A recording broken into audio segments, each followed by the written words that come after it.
Hello friend, hello लोगोफोर, आदैमोन। आं ओंखाम जानो दिनै मैया बिश्वकर्मा फुजामोन, दिनै नेक्स्ट डे ओंखाम जानो दे ओंखामजों मुला भाजा आरो नै अमा बेदर पटलमोन। नै बियो माने थास' आथिंजों नाफाम, ना फ्राय आरो बयलारजों आलु जोबोद मोजां एवदों। नैबे दालि आरो बहल आं दा जानो नागिरदों। नै जानि गोथावैनो, दिनै दावदै गैया। आं जाबाय दा, बहुद टेस्टि, जानो मोजां नांदों दे।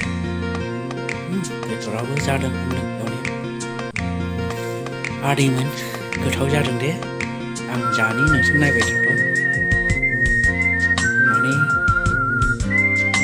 आं बिदिनो जाखायो, मोनथाम मोनब्रै जायो जाबाथाय, जायाबाथाय मिरामिस। नाथाय दिनै मोजाङै जानो दे।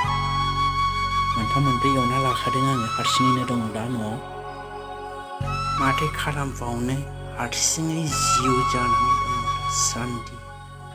आंहा रावबो गैथ'आ, हारसिं मानसि, हारसिं